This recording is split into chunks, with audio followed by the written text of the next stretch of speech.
alors que le virus continue à s'étendre. Nous allons en parler avec les invités, mes invités qui m'ont rejoint. Je commence par vous, professeur Megarban, chef du service réanimation à l'hôpital Lariboisière. Cette information qui consiste à étendre le couvre-feu vraisemblablement à la moitié du pays, ça vous semble être la bonne direction ? C'est-à-dire, en fait, le gouvernement s'est fixé des seuils de passage d'une zone à l'autre en termes sanitaires. Et effectivement, à chaque zone correspondent des mesures qui ont été décidées. Donc, si un département passait d'une zone à l'autre et que des modalités devaient être prises, il n'y a aucune raison que cette zone ne suive pas l'application des mesures qui sont prises ailleurs. Malheureusement, la circulation du virus, pour le moment, continue à augmenter. Dans les métropoles où le couvre-feu a été appliqué, il est trop tôt pour en juger d'une quelconque efficacité. Et donc, au vu de la progression, il est tout à fait logique de suivre la stratégie fixée. Il n'y a pas de raison pour le moment de revenir en arrière. Mais là, on change d'échelle, la moitié du pays, et puis on change d'échelle aussi localement, puisque jusque-là, on était à des métropoles. On étend au département, ce qui veut dire que ça englobera aussi des zones rurales, par exemple. Oui, tout à fait. Alors, en fait, effectivement, avec notamment les vacances de la Toussaint, un certain nombre de personnes qui habitaient dans les métropoles se sont déplacées vers des zones plus rurales. Et malheureusement, sans le savoir, nous c'est toujours pareil, c'est toujours le problème, sans le savoir, on transportait le virus et il semble effectivement qu'il y a un développement plus important maintenant des contaminations dans les zones rurales. Donc il n'y a pas de raison non plus d'empêcher ces zones d'appliquer les mêmes consignes. À nouveau, toutes ces consignes, il ne faut pas les vivre comme une punition, ni d'ailleurs contre les restaurateurs, ni contre les propriétaires de bars ou contre la population, mais simplement des moyens pour bien faire comprendre qu'il faut interrompre un certain type d'interaction sociale à l'origine des contaminations, car si les choses progressaient, on risquerait malheureusement d'avoir un système hospitalier qui prenne l'eau et donc qu'on ne puisse plus traiter et prendre en charge les patients comme cela devait être le cas. On est déjà, je crois, à 60% de lits de réanimation en Ile-de-France. C'est une moyenne. Tout à fait, occupée par des malades du Covid. Je vous présente mes autres invités. Danielle Simonet, bonjour, conseillère insoumise de Paris. Bonjour Bruno Millienne, député Modem des Yvelines. Bonjour Corinne Lepage, Madame la ministre, ancienne ministre, présidente du mouvement CAP 21. Danielle Simonet, vous entendez la stratégie du gouvernement qui vise maintenant à accélérer, parce qu'on a l'impression qu'on rentre dans une phase d'accélération très nette. Mais ça marque déjà tout l'échec de la politique menée à partir du déconfinement. Souvenez-vous, à l'époque, Jean-Luc Mélenchon et le groupe La France Insoumise à l'Assemblée nationale avaient présenté des plans pour qu'il y ait une planification sanitaire du déconfinement pour qu'il n'y ait pas de deuxième vague. Mais à ce moment-là, le nombre de dirigeants politiques qui se sont moqués de Jean-Luc Mélenchon et de la France Insoumise quand il alertait sur le danger d'une deuxième vague si des mesures n'étaient pas prises dans le déconfinement, c'est-à-dire la distribution de masques et la gratuité des masques. Ça voulait dire aussi la question des tests, ne pas dépendre simplement des laboratoires privés. Et puis surtout, qu'il y ait au niveau de l'hôpital public les moyens qui soient alloués pour continuer à augmenter les places en service de réanimation. Au lieu de cela, non seulement il n'y a pas eu la moindre augmentation de places en lit de réanimation, mais il y a même eu, aujourd'hui, on est dans une situation où il y a moins d'effectifs et on a une crise du personnel soignant avec un tiers du personnel soignant qui n'en peut plus. Alors vous avez le personnel soignant, on est en situation au contraire où, la situation à l'hôpital public est extrêmement grave. Ce gouvernement n'a strictement rien fait. Et dernière chose que je voulais dire, les conditions de la rentrée n'ont pas du tout été prises en compte. C'est-à-dire, regardez, il a fallu plus d'un mois avant que le gouvernement réalise que dans les universités et les amphis bondés étaient des clusters potentiels terribles. Qu'ils avaient commencé par assouplir le protocole dans les écoles, alors qu'il fallait au contraire accompagner. Et dans les milieux professionnels où c'est là où il y a le plus de clusters identifiés, même si les clusters ne représentent que 10% des contaminations, il n'y a pas eu suffisamment de mesures pour s'appuyer sur les collectifs de travail pour prendre les mesures. On n'a pas assez anticipé. Nécessaires. Alors moi, j'apporte une réserve à tout ça, c'est qu'on a l'impression que, faut être honnête, rien ne marche. Depuis hier soir, l'Irlande c'est totalement reconfiné pour 15 jours.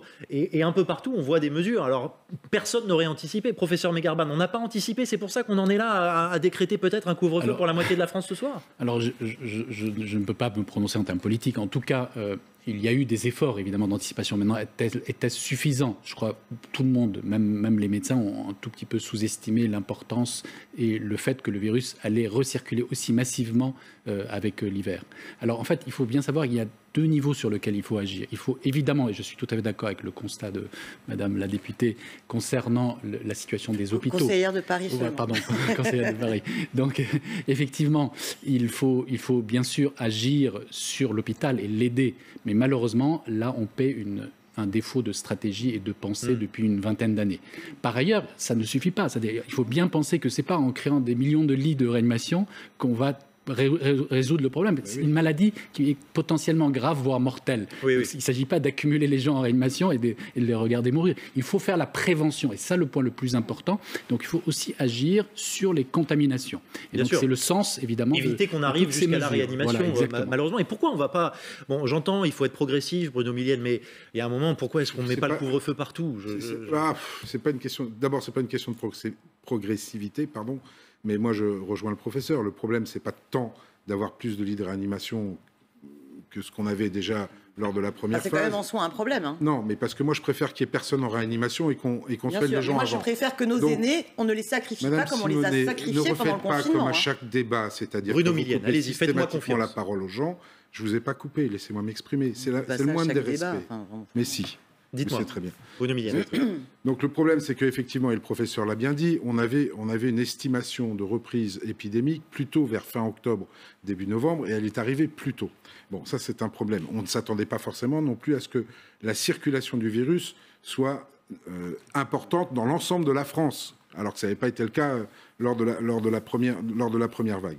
On essaye, et c'est très difficile à faire, croyez-le bien, de conjuguer à la fois le sauvetage économique du pays, et là on ne peut pas dire que le gouvernement n'a pas mis les moyens sur la table, il a mis les moyens sur la table, et malgré tout ça, va y avoir des catastrophes, mais on est parmi les pays de l'OCDE à avoir le plus soutenu l'économie de notre pays. Et de l'autre côté, il faut qu'on arrive à avancer effectivement sur les moyens de prévention, et notamment sur les moyens de traitement médicamenteux. On a bien vu, il y a eu au moins 2 ou 3 molécules qui ont été citées comme étant des molécules miracles lors de la première phase, qui sont avérées ne pas être des molécules miracles. Maintenant, on a la cortisone et puis la dexaméthasone. La dexaméthasone, moi j'ai du mal avec les termes. Il me semble qu'à Lille, on est en train de travailler sur une molécule qui risque de fonctionner aussi. On n'en dit pas trop, vous avez bien remarqué qu'on n'en dit pas trop. De cette molécule. Non, mais on a raison de le faire, parce que si d'aventure ça ne marchait pas, ce serait encore déceptif. Et puis on avance sur les vaccins. Après, il y a eu, moi le premier, c'est pour ça que je me mets dedans, il y a eu, et c'est normal et c'est humain, pendant tout l'été, un relâchement, tout le monde en avait besoin. Et donc, forcément, on a aussi facilité la reprise du virus. Voilà. Corinne Lepage. Bon, je crois que si on regarde les choses, c'est exact, il n'y a pas que chez nous. Je veux dire que je ne suis pas en train de dire qu'on a une gestion géniale de la crise, ce n'est pas du tout mon point de vue, mais force est de constater qu'il y a une reprise un peu partout en Europe. Donc on est en face d'un phénomène qui est, si ce n'est planétaire, du moins largement occidental, parce qu'en Chine, effectivement, ils ont des moyens dont on n'a pas forcément envie chez nous, parce qu'ils sont légèrement totalitaires, comme chacun sait. Mais enfin, il y a eu à Pékin un marché où ils ont trouvé quelques cas. Ils ont fait 11 millions de tests en l'espace de d'une semaine, et c'était il y a ce que l'on sait, et puis ce que l'on ne sait pas. Il y a tout ce qu'on ne sait pas. Bon. Voilà. Bon, ça c'est un premier point. Deuxièmement, c'est vrai que sur la première étape, on a eu un problème de masque sur lequel je ne reviendrai pas. Mais oui, alors essayons de nous projeter, parce que c'est vrai que chacun, individuellement, dans notre quotidien... Bon, ensuite, il y a eu le problème des tests. C'est-à-dire qu'il y a eu beaucoup de tests, sauf que chacun peut le voir. Moi, j'ai des jeunes collaborateurs qui se sont fait tester. Il fallait attendre 8 jours ou 10 jours pour avoir le résultat. Ça sert strictement à rien du tout. Donc, par précaution, on isole les gens. Mais très franchement, ça n'a pas fonctionné comme ça aurait dû fonctionner. Bon, c'est un état de fait. Maintenant, qu'est-ce qu'on fait? C'est ça qui est important. Donc, comment est-ce que, d'abord, on rend acceptable la situation? Parce qu'il faut que tout le monde joue le jeu. Si nos concitoyens ne jouent pas le jeu, vous pouvez prendre toutes les mesures de la Terre, il ne se passera rien du tout et on aura une augmentation des cas. Donc, il y a un problème d'acceptabilité, notamment chez nos jeunes. Ça, c'est un premier sujet. Le deuxième sujet, effectivement, c'est des mesures qui sont en fait un confinement de nuit. Oui. Bon, on appelle ça un couvre-feu. Un confinement nocturne, oui, bien sûr. C'est un confinement de nuit, pour essayer de ne pas avoir un confinement de jour. Il faudra peut-être y venir quand même. Je n'en sais rien du tout. Donc, comment est-ce qu'on arrive à vivre avec tout cela? Je ne suis pas un grand défenseur de tout ce qui se fait, mais très franchement, la critique est aisée et l'art est quand même assez difficile. Reste un point très important, c'est la situation de nos hôpitaux. Ça fait 20 ans que ça dure. Les médecins, les infirmières, tout le monde s'est mobilisé pendant des mois et des mois avant le Covid. Tout le monde s'en est foutu quand même. Il faut dire les choses comme elles sont. Donc maintenant, on paye aussi cette situation. Alors allons justement, certains vont au-delà de la question du couvre-feu. C'est le cas du scientifique Martin Blachier qu'on connaît depuis le début de cette crise. Il nous dit la semaine prochaine, il y aura 3000 cas Covid en service de réanimation selon les projections. Et à un moment, il va falloir se poser la question du couvre-feu pour 15 jours. À la méthode irlandaise. Confinement, pardon, qu'est-ce que j'ai dit? Couvre-feu. Confinement pour 15 jours, un temps limité pour sauver Noël. Ça, c'est aussi ce qu'on entend beaucoup du côté du gouvernement, c'est le but. Écoutez Martin Blachier. Le couvre-feu, même s'il y a une efficacité, sera beaucoup moins importante qu'un confinement et arrivera trop tard. C'est pour ça qu'à partir de la semaine prochaine, on sera, à mon avis, obligé de refaire un confinement. La bonne nouvelle, c'est que ça peut être un reconfinement assez court. 15 jours devrait suffire. Et un reconfinement de la population vulnérable serait quasiment aussi efficace qu'un reconfinement complet. Reste à savoir si la barrière politique ne sera pas trop importante pour aller vers cette solution. Ça peut nous remettre dans le droit chemin, si je puis dire, sur le plan médical? Alors, on sait que le confinement, lui, a une efficacité prouvée pour casser immédiatement les chaînes de contamination et ralentir la circulation du virus. Ce que l'on ne sait pas, effectivement, c'est si ce confinement nocturne, donc à demi-mesure, est suffisant pour ralentir les choses. Alors effectivement, le pari du gouvernement et des autorités sanitaires, c'est de concilier les impératifs sanitaires et les nécessités économiques et sociales. Alors peut-être que ça peut marcher, mais évidemment, à nouveau, à condition, comme vous l'avez dit, que la population ait compris l'objectif et pas sentir ces mesures comme une punition, mais bien effectivement diminuer les interactions sociales le soir dans les réunions, dans les rassemblements familiaux ou amicaux. Si on déplace ces réunions et on les fait à 19h au lieu de faire à 22h, on n'a rien gagné dans le sujet. Mais vous pensez qu'on peut se permettre ces allers-retours, 15 jours de confinement, puis la vie reprend, puis 15 jours de confinement, puis la vie reprend? Enfin, il y a déjà, pour ce que vous appelez le confinement nocturne, j'aime bien moi ce terme-là d'ailleurs, plutôt couvre-feu. C'est la vérité. Trop anxiogène. Mais il y a quand même eu un retour d'expérience. C'est le gouvernement qui a choisi le terme. Oui, mais je peux choisir le mien. C'est pas parce que le gouvernement choisit son terme que je ne peux pas choisir le mien. Couvre-feu, ça rappelle autre chose. Voilà, exactement. On a quand même un retour d'expérience sur ce couvre-feu ou confinement nocturne. C'est la Guyane. Ça a formidablement fonctionné. Ça fait 5 mois qu'il y a le couvre-feu. Est-ce qu'on peut répliquer ce qui se passe en Guyane sur le territoire de la métropole? Ça, c'est une autre question. Mais commençons déjà par ça. Et effectivement, on est un peu juste pour répondre, puisque ça fait quoi, 5 jours? Voilà, il faut une quinzaine de jours pour voir. Oui, là, l'effet du couvre-feu nocturne, on ne le voit pas. Il faut une quinzaine de jours pour voir si ça casse le rythme des contaminations. Et ensuite, il faut 15 jours de plus pour voir arriver l'effet sur les entrées à l'hôpital. Donc, le fait que Dr Blachier annonce 3000 patients en réanimation, c'est tout à fait prévisible. Ce sont les prévisions qui existent déjà et sur lesquelles, effectivement, le couvre-feu ne devrait pas modifier. C'est ensuite, par la suite, qu'il va modifier. Et si on fait tout ça, je vous donne la parole, Daniel Simonet, c'est quoi? C'est pour sauver Noël, c'est Gabriel Attal qui le dit sur LCI.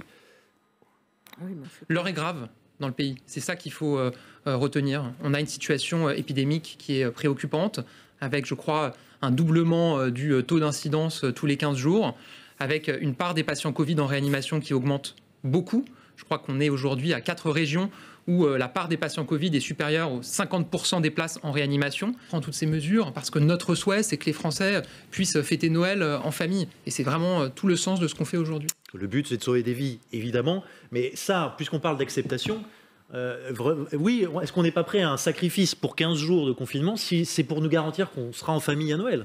Alors déjà, il faudrait quand même que le gouvernement regarde la réalité en face. Je trouve ça complètement hallucinant que déjà dans l'annonce du couvre-feu, il n'y ait pas eu une mesure donnée sur l'hôpital public. Donc je le redis.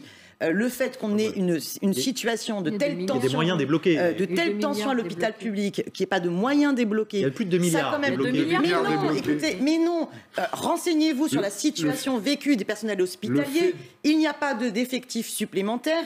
Les aides-soignants sont en train de craquer et il n'y a pas eu de place en réanimation supplémentaire de créer. Qu'est-ce qui s'est passé? Non, mais attendez. Oui, mais vous faites non, ne me coupez pas la parole. Je vais terminer mon idée. Pendant le confinement du printemps dernier, d'accord, à l'hôpital, eh bien, on a dû renoncer à hospitaliser les personnes des EHPAD qui ont été sacrifiées. Est-ce qu'on va se retrouver aujourd'hui dans la même situation? Ensuite, sur les mesures, c'est pas un confinement nocturne, c'est un confinement des temps libres. D'accord? Alors qu'on sait que les clusters sont dans le monde professionnel. Pourquoi rien n'est fait pour vraiment mobiliser dans les secteurs professionnels? C'est pas vrai ce que vous dites, Madame Simonet, en recréant les CHSCT pour que vraiment les collectivités travaillent le fassent. Des mensonges, ça n'en fait pas des vérités. Et me coupez pas la parole, monsieur. Ayez ce respect-là. Ben oui, Daniel Simonet. Dernière chose, le couvre-feu. Pour les personnes qui sont sans abri, je rappelle qu'il y a toujours 3000 personnes qui, tous les soirs, téléphonent le 115 sans avoir de place d'hébergement. J'aimerais bien qu'enfin, on prenne en compte qu'on a une explosion de la misère et que la question de la contamination du Covid touche d'autant plus fortement 40%, je crois, testés qui ont contracté le Covid et qui sont des personnes précaires, des personnes sans abri. Il y a une urgence de s'attaquer à la misère, d'autant plus qu'elle explose avec la crise sociale consécutive à cette crise sanitaire.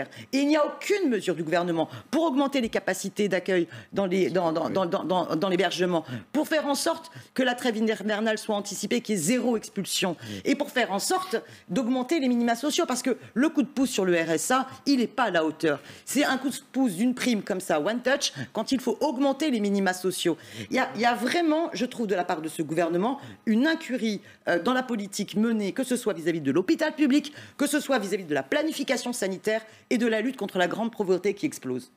On va continuer nos débats, si vous voulez bien, dans un instant. Professeur Megarbam, on fait une petite pause ensemble, mais on se retrouve tout à l'heure pour continuer à aborder ces enjeux sanitaires qui sont fondamentaux. 17h tout à l'heure, prise de parole de Jean Castex qui devrait annoncer, selon des informations LCI, l'extension du couvre-feu, largement étendu ce couvre-feu. Il pourrait concerner plus de 20 départements supplémentaires, en plus des grandes métropoles qui, vous le savez, sont d'ores et déjà concernées. Nous allons suivre tout ça de très près. Dans un instant, j'aimerais qu'ensemble on revienne également au lendemain des hommages à Samuel Paty, qu'on s'intéresse aux jeunes qui sont au cœur de l'enquête. 2 collégiens mis en examen, cette jeunesse qui semble parfois comme abandonnée des valeurs de la République.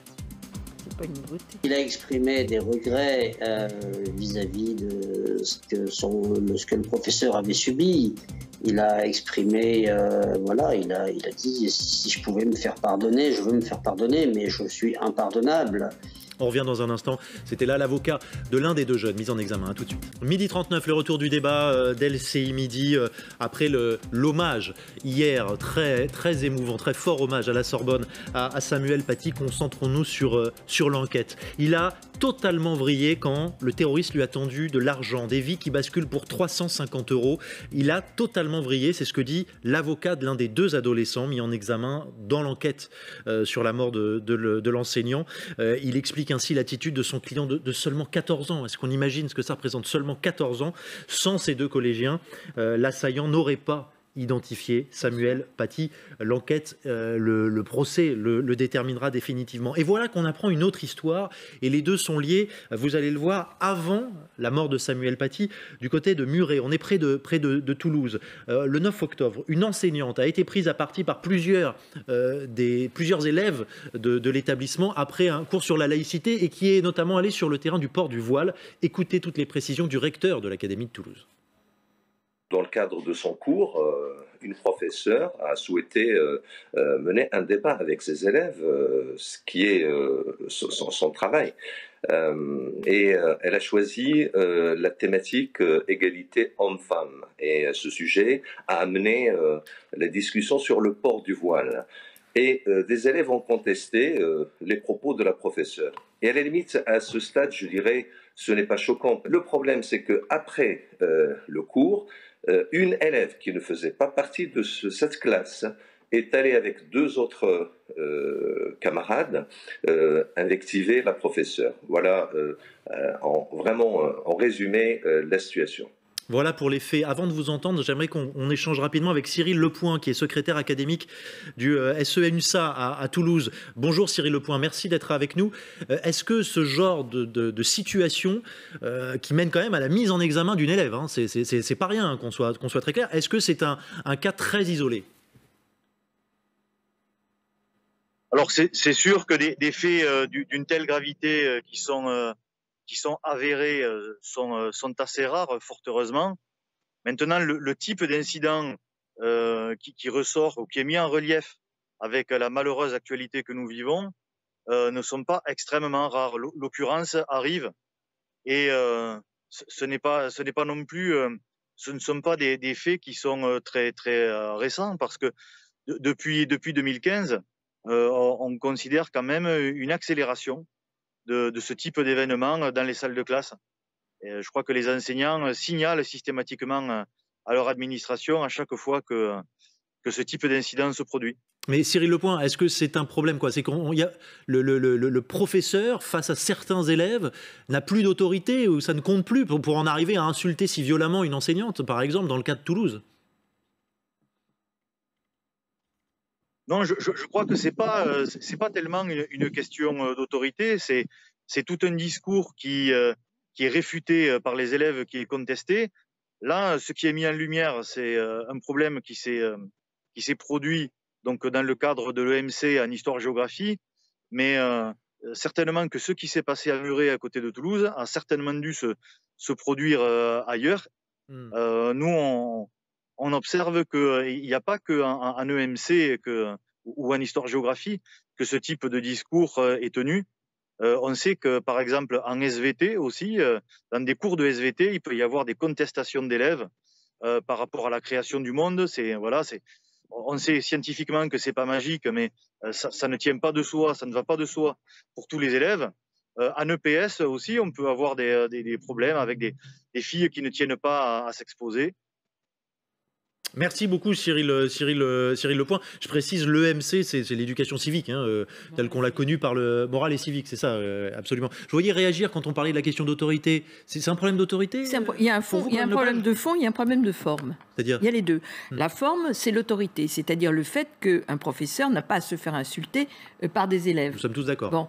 Et souvent par les parents. Et ça ne remonte pas il y a 1 an, il y a 2 ans. Quand j'étais en campagne en 2002, donc quand j'ai préparé mon programme de 2002, j'avais été accompagnée par une directrice d'un lycée d'enseignement professionnel qui avait fini par démissionner parce qu'elle avait eu ce type de problème. C'était juste après le 11 septembre. Et le rectorat lui avait dit « Madame, vous voulez un 11 septembre dans votre classe ou dans votre établissement ?» Voilà ce qui s'était passé. Donc, c'est des histoires qui sont très anciennes. Donc, ça, c'est le problème de forme. Il y a peut-être les parents, mais là, ce sont les jeunes directement. Oui, il y a un problème de forme. Vous voyez ce que je veux dire? Eh bien, moi, je trouve que c'est très bien. Je suis pas forcément très autoritaire, mais je trouve que c'est bien parce que ça découragera d'autres de faire la même chose. C'est bien, la mise en examen, vous voulez dire? Oui, c'est symbolique. Bon, et ensuite, il y a le problème de fond. C'est-à-dire le fait qu'il est inacceptable dans notre République d'admettre que la charia est au-dessus de la loi de la République. Je suis désolée, ce n'est pas tolérable, ce n'est pas discutable. Ce n'est pas discutable de dire que le monde a été créé, ce n'est pas discutable de dire que la Terre est plate. Vous avez quand même 8% de platistes, 10 platistes en France. Donc il y a des choses il y a beaucoup de choses sur lesquelles on peut discuter, il y en a sur lesquelles on ne peut pas discuter. Je pense que c'est moins un problème d'autorité au sens où on l'entend en règle générale qu'un problème, on va reparler de l'influence pernicieuse des réseaux sociaux. Dans ce monde où toutes les opinions, les avis se valent, ce relativisme absolu, forcément ce relativisme pénètre les salles de classe ou les cours de récréation et consiste à dire « tu ne sais pas mieux que moi ». À un professeur, et mon avis vaut mieux que le tien, ou vaut plus, ou est égal au tien. Donc ça, je trouve que c'est un des premiers problèmes. Le deuxième, et on en parlait un peu off avant de commencer ce débat, c'est la place des parents dans l'école. Vous l'avez évoqué, les parents sont évidemment partie prenante de la communauté éducative, mais pas sur la question des programmes. Oui. Et donc, ça, c'est un des points, à mon sens, que le ministre de l'Éducation nationale va devoir régler. Oui, mais pardonnez-moi, j'aimerais qu'on se concentre sur une génération, peut-être, plus que sur les parents. Vous l'avez peut-être vu début septembre, c'était un sondage IFOP. 74% des Français musulmans de moins de 25 ans affirment mettre l'islam avant la République. Quand on interroge les musulmans, quel que soit leur âge, ils sont 60% à dire l'inverse. 60% des musulmans français mettent la République avant l'islam. Mais quand on va regarder chez les jeunes, c'est quand même un chiffre un peu préoccupant, Danielle Simonet. Alors d'abord, faut faire très attention avec ce type de sondage. Moi, je veux dire, c'est les sondages qui, à un moment donné, manipulent comme données les personnes musulmanes, ou quelles que soient les confessions. Faisons attention à la façon dont ils sont faits, est-ce que c'est rigoureux ou pas. Ce qui est vrai, c'est que l'école de la République, c'est un pilier de notre République essentielle, parce que c'est l'école qui forme l'esprit critique du citoyen. C'était d'ailleurs très émouvant hier d'entendre la lecture de cette lettre de Jaurès aux enseignants et aux enseignantes, enfin aux instituteurs, institutrices. C'est fondamental. La liberté pédagogique de l'enseignant dans sa classe ne doit pas être remise en cause, ni par le politique, ni par les parents d'élèves. Et là, elle est par les enfants, mais encore une fois, je suis pas sûr qu'on encore moins mesure. par les enfants, par les élèves. Et il faut que la hiérarchie de l'éducation nationale soutienne bien plus les enseignants et les enseignantes. Parce que si ces faits, comme à Toulouse, sont extrêmement minoritaires, attention, pas non plus d'emballement anxiogène, d'exagération, le problème existe néanmoins. Et qu'au nom du pas de vague, bien souvent, eh bien, on se retrouve avec des moments où les enseignants ne sont pas soutenus. Par ailleurs, ce qui manque aussi dans l'éducation nationale, c'est des temps où les professeurs peuvent échanger dans l'équipe pédagogique pour pouvoir justement traiter ces problèmes dans les classes auxquels ils peuvent être confrontés. Et les enseignants sont une profession qui est en grande souffrance en ce moment, du fait de l'absence de revalorisation salariale, du fait aussi de l'absence de reconsidération de l'enjeu de ce métier. Et j'espère que là, avec cet attentat terrible, horrible, tout le monde comprendra à quel point l'école de la République, on en a besoin et qu'il faut soutenir nos enseignants. Oui, ça je pense qu'on l'a entendu dans le message, en tout cas après oui, mais il faut concrètement, que la politique, elle suive, comment ça se traduit. Voilà, Est-ce qu'on est en train d'observer un décrochage dans une génération, une partie de notre génération? Moi, je rejoindrais assez Valérie Nataf sur son analyse par rapport aux réseaux sociaux, puisqu'une grande partie de la culture de nos jeunes passe par là. Et en fonction de vos croyances, qu'elles soient religieuses ou autres, vous allez avoir tendance à donner quitus à des messages que vous recevez parce que vous avez envie de les recevoir. Quand on est adolescent, c'est souvent plus facile et on a plus de facilité à se réfugier dans ce genre de raisonnement. Simplement pour dire assez rapidement, moi je suis fils de prof qui était expat. On a vécu dans différents pays à l'étranger. Moi, je remercie mes parents. La première des règles que nous ont inculquées nos parents, c'est de dire vous êtes dans un pays étranger et vous respectez leurs us, coutumes et cultures. C'est pas compliqué ça à dire. Donc il y a un rôle et musulman. Mais il y a un rôle des parents par rapport à la laïcité, par rapport à la religion, quelle qu'elle soit. Je ne veux pas stigmatiser la religion musulmane. On sait très bien qu'il y a beaucoup plus de musulmans qui respectent la République que l'inverse. Même si on les voit plus, les autres, que ceux qui Merci de le dire, parce qu'en ce moment, ils souffrent énormément. Mais non, mais moi, je ne fais pas d'amalgame. Je ne fais pas d'amalgame entre les croyants et entre ceux qui pratiquent l'islam politique. Je ne fais pas d'amalgame là-dessus, clairement.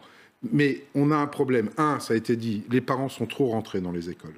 Il y a des délégués de parents d'élèves. Il faut qu'il y ait un filtre. Il faut que l'école soit sanctuarisée. C'est l'endroit où on apprend à devenir citoyen. Ça a été dit hier. Lors de la cérémonie, qui était très belle, cette cérémonie d'hommage.